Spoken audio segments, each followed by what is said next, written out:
ପିଲାମାନେ ନବମ ସରିଲା ଆମର। ଆଜି ଆମେ ପ୍ରଥମ ଚାପ୍ଟର ସରଳ ସହ ସମୀକରଣର ବେସିକ୍ କନସେପ୍ଟ ବୁଝିବା। ତାହେଲେ ଆମେ ଯିବା ପୂର୍ବରୁ ଜାଣିବା କାହିଁକି ଆମେ ବେସିକ୍ କନସେପ୍ଟ ବୁଝିବା।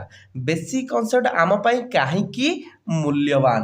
କାରଣ ପିଲାମାନେ ଆମର ବର୍ତ୍ତମାନ 50-50 କ'ଣ କିରେ 50-50 50 ହେଲା MCQ, 50 ହେଲା ଲଙ୍ଗ କୋଶ୍ଚିନ୍। ଆଉ କିଛି ତମେ ମୁଣ୍ଡ ଯେତେ ଡିସିପ୍ଲିନ ହେଇ ଚାଲିବା ଆମ ସକ୍ସେସ୍ ସେତେ ପାଖକୁ ଆସିବ। ବର୍ତ୍ତମାନ ଆଉ କିଛି ଦରକାର ନାହିଁ, ଖାଲି ଗୋଟିଏ ପେନ୍ ଆଉ କ'ଣ ଖାତା ଆଉ ବହି, ଆଉ କିଛି ଧ୍ୟାନ ଦିଅ ନାହିଁ। ଆଜି ପର୍ଯ୍ୟନ୍ତ ଯାହା ବି ମାର୍କ ରଖିଛ, ନବମରେ କେତେ ମାର୍କ ରଖିଲ, ଅଷ୍ଟମରେ କେତେ ମାର୍କ ରଖିଲ, କେହି ପଚାରିବେ ନାହିଁ। ଗୋଟିଏ କୋଶ୍ଚିନ୍ କ'ଣ ଆମେ ଦଶମ ବୋର୍ଡ଼ ପରୀକ୍ଷାରେ କେତେ ମାର୍କ ରଖିବା। ତାହେଲେ ପିଲାମାନେ ଆମେ ଯିବା ସରଳ ସହ ସମୀକରଣର ଆମର ପ୍ରଥମେ ବେସିକ୍ କନସେପ୍ଟ ବୁଝିବା। ପିଲାମାନେ କହିଲ ମୁଁ ଗୋଟେ ଇକ୍ୱେସନ୍ ଲେଖୁଛି 2x + 3 = 0, ହଁ କି ନାହିଁ? ତାହେଲେ ମୋତେ କୁହ ଏଠି x କେତେ? ତାହେଲେ ସାରେ ତମେ ମୋତେ କହିବ ଏଠି +3 ଅଛି, ଏପଟକୁ ଗଲେ -3 ହେବ, 2x = -3, ହଁ କି ନାହିଁ? ଏପଟେ 2 ଅଛି, ଏପଟକୁ ଗଲେ ଗୁଣି ହେଇକି ଅଛି, ଏପଟକୁ ଗଲେ ହରି ହେଇଯିବ, x = -3/2। ବୁଝି ହେଉଛି ତ?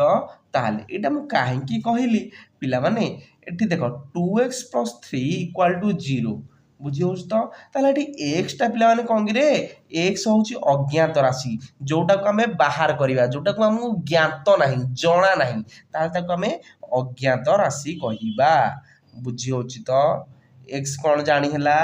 ନେକ୍ସଟ ଆମର ଏ କ'ଣ ପିଲାମାନେ, ଏକ୍ସ ପାଖରେ ଯିଏ ଥିବ ସିଏ ହେଲା ଏକ୍ସର ସହଗ, ତାହେଲେ 2 ହେଉଛି ସହଗ। ବୁଝି ହେଉଛି ତ?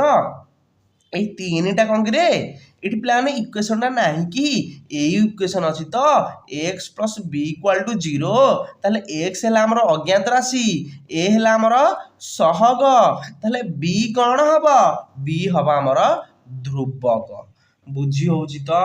ବୁଝି ହେଲା। ତାହେଲେ ମୁଁ ଆଉ ଗୋଟେ ଇକ୍ୱେସନ ପିଲାମାନେ ତମମାନଙ୍କ ପାଇଁ ଲେଖିବି, a1x + b1y + c1 = 0। ତାହେଲେ ମୋତେ କହିଲ ଏଠି x କ'ଣ, କହିବ ସାର୍ ଅଜ୍ଞାତ ରାଶି, ତାହେଲେ y କ'ଣ, ଆଉ ଜଣା ନାହିଁ। ନାଇଁରେ ପିଲାମାନେ, ତମକୁ ଜଣା ଅଛି, x ଓ y ଉଭୟ ଦୁହେଁ ମଧ୍ୟ ଅଜ୍ଞାତ ରାଶି। ବୁଝି ହେଉଛି କି ନାହିଁ?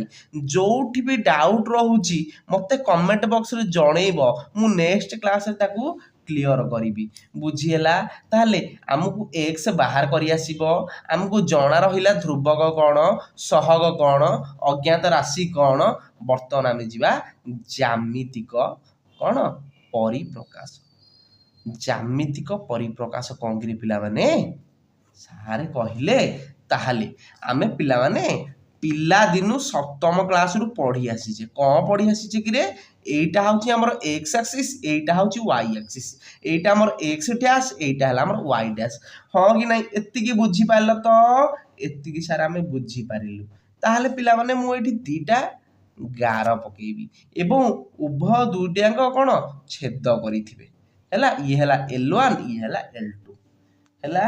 ତାହେଲେ ଏଠି ଆମର କ'ଣ ପଏଣ୍ଟ କହୁଛି, ତାହେଲେ ଆମର L1 ଓ L2 ସରଳ ରେଖା, ଏ ଦୁଇଟାଙ୍କ ସରଳ ରେଖା, ହଁ କି ନାହିଁ? ତାହେଲେ ପିଲାମାନେ ଏଠି ଗୋଟେ ଇମ୍ପୋର୍ଟାଣ୍ଟ ପଏଣ୍ଟ ମନେ ରଖିବ, ଯେତେବେଳେ L1 L2 କ'ଣ ପରସ୍ପର ଛେଦୀ ହେବେ, ଇଏ କ'ଣ ହେଲେ ପରସ୍ପର ଛେଦୀ, ହଁ କି ନାହିଁ? ଉଭୟ ଦିଗକୁ ଛେଦ କରିଛନ୍ତି, ତାହେଲେ ଦୁଇଟା ଯାକ ପରସ୍ପର ଛେଦୀ। ଯଦି ସେମାନେ ପରସ୍ପର ଛେଦୀ ତାହେଲେ ସେମାନେ ସଙ୍ଗତ ଓ ସ୍ୱତନ୍ତ୍ର, ହେଲା। ପରୀକ୍ଷାରେ ଏଇ ଯେଉଁ ଏଇଟା 3ଟି ପଏଣ୍ଟ ବତେଇବି, 3ଟାଙ୍କରୁ ଗୋଟେ କୋଶ୍ଚିନ୍ ପ୍ରତିବର୍ଷ ଆସୁଛି, ହେଲା। ସର୍ଟ କୋଶ୍ଚିନ୍ ଆସିବ MCQ। ତାହେଲେ ଯଦି ସେମାନେ ସଙ୍ଗତ ଓ ସ୍ୱତନ୍ତ୍ର ତାହେଲେ ସେମାନଙ୍କର ଏକମାତ୍ର ସମାଧାନ ସମ୍ଭବ, ଏକମାତ୍ର ବା ଅନନ୍ୟ ସମାଧାନ ସମ୍ଭବ। ବୁଝିହେଲା। ତାହେଲେ ଯଦି ସେମାନେ ଏକମାତ୍ର ବା ଅନନ୍ୟ ସମାଧାନ ସମ୍ଭବ, ତାହେଲେ A1/A2 does not equal to B1/B2 ହେବ। एतिकी जानिहेला सा कौन जानिलु आमे जदि L1 ओ L2 दुईटी सरल रेखा परस्पर छेद करिथिबे गोटिए बिंदुरे ताहाले सेमाने संगत ओ स्वतंत्र हेबे जदि संगत ओ स्वतंत्र होउछंती तांकर एकमात्र बा अनन्य समाधान संभव हेबो एवं सेमाने A1 by A2 does not equal to B1 by B2 हेबे। ताहले प्रथम पॉइंट बुझी पारलो वर्तमान द्वितीय पॉइंट जीवा प्रथम पॉइंट रे कौन जाइथिले सेमाने दुहे परस्पर छेदी एठी कौन से माने जनक ऊपर जणे अछि माने से माने दीटा किंतु ए गोटिए भलिया देखिया माने एक ओ अभिन्न बुझेला से माने अलगा नुहंती भिन्ने ही जाय ना जो गां गळे कहना हमर भिन्ने ही जाय ना से माने अभिन्न से माने गोटिए जदि से माने एक ओ अभिन्न ताहले से माने संगत ओ निर्भरशील बुझेला तो जदि से माने एक ओ अभिन्न ताले से माने संगत ओ निर्भरशील प्रथमे कोन होइतला जदि छेद करिथिबे ताले संगत ओ स्वतंत्र एटी संगत ओ निर्भरशील जदि से माने संगत ओ निर्भरशील ताहाले तांकर असंख्य समाधान संभव कोन असंख्य समाधान संभव सबुतक पॉइंट नोट करी करी चल सबुतक क्लास करिया दशमर किछि छाड़िबानी गोटी गोटी करिया ताहाले जदि से मानकर असंख्य समाधान संभव ताहाले A1 by A2 is equal to B1 by B2 is equal to C1 by C2 बुझी होउची तो जदि असंख्य समाधान संभव हबो ताहाले A1 by A2 is equal to B1 by B2 is equal to C1 by C2 हबो। नेक्स्ट पिला माने 3 नंबर पॉइंट कहल तीनोटी पॉइंट कहबी तीनोटी जांगर गोटे परीक्षा रे आसीबो 3 नंबर पॉइंट होची कोन देखि मते कहलो L1 और L2 परस्पर कोन समांतर एठी हेले समांतर बुझेला तो जदि से माने परस्पर समांतर ताहाले से माने असंगत बुझेला तीनोटी केने मन रखियो प्रथमटा हला कोन संगत ओ कोन कुआ संगत ओ कोन निर्भरशील नाई निर्भरशील होची हमर जतले एक अभिन्न होइतिबे प्रथमटा होची संगत ओ स्वतंत्र तापर संगत ओ निर्भरशील तापर असंगत जते बेले समांतर भाबरे थिबे जदि से माने असंगत ताहले तांकर समाधान मध्य कोन असंभव बुझेला जदि से मानकर समाधान असंभव ताहले से माने हे जिवे A1 by A2 is equal to B1 by B2 does not equal to C1 by C2 पिला माने आमे गोटे पॉइंट एठी मिस कर दो जे मैथमेटिक्स रे नोट करूनी सेही तो भूल करू जे 50 रु 50 केमिति रखिबा नोट कले ही रखिबा नोट कले गोटे दिन रे रिवीजन हबो सबुतक नोट न कले 5 दिन रे रिवीजन करिवो ताहले तमे गोटे दिन परीक्षा एग्जाम टाइम दोउची हमकु कि 5 दिन दउची सेटा तम ऊपर निर्भर करे ताहले पिला माने आमे बुझी देले खाली बुझी देले तो करि परिबानी क्वेश्चन हमको तो परीक्षा रे खाली सेइरा दबनी हमको क्वेश्चन करिया पड़िबो ताहले हमको देला के रो केउ मूल्य पाई केटा कोठी अछि एठी अछि प्रथम इक्वेशन 1 याकु दबा आकु इक्वेशन 2 दबा के रो केउ मूल्य पाई सह समीकरण दुईटी रो अनन्य समाधान संभव ताहले पिला माने एटा हला हमर A1 एटा हला हमर B1 एटा हला हमर A2 एटा हला हमर B2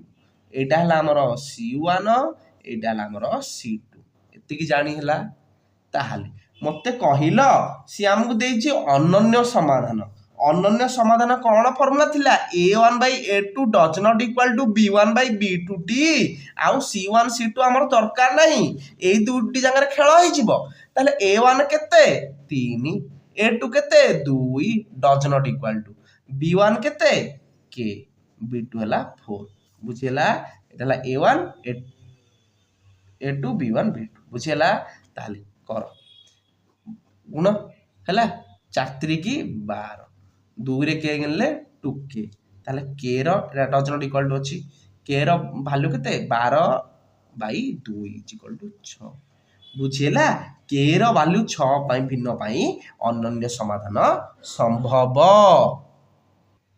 ताहाले पिला माने आउ आमर शेष बुझिया रहिला अभ्यास कार्य 1.1 या पर आम सहजरे करदबा बुझेला कौन लेखचित्र साहाय्य समीकरण समाधान ताहले इक्वेशन एक देला दुईटी इक्वेशन देला प्रथम इक्वेशन कौन कि पिला माने x plus 2y minus 3 equal to 0 पिला माने प्रथम इक्वेशन y रो वैल्यू बाहर कर ताहले एपटे -3 अछि एपटू गले +3 हे जिवो ताहले 2 x plus 2y equal to 3 हाँ कि नहीं पूरा सहजरे कॉन्सेप्ट वाइज बुझी की जाउची एपटे प्लस x अछि एपटू गले माइनस हे जिवो 2y equal to 3 minus x ताहले y एठी दुईटा गुणी हेकी अछि एपटू गले हरि हे जिवो y equal to 3 minus x by 2 ताहले y रो वैल्यू बाहरला तापर द्वितीय इक्वेशन y रो वैल्यू बाहर करबा हाँ कि नहीं ताहले एपटे -1 अछि एपटू गले +1 हे जिवो 2x y1 हैला एमिति एठी कोन अछि हमर एठी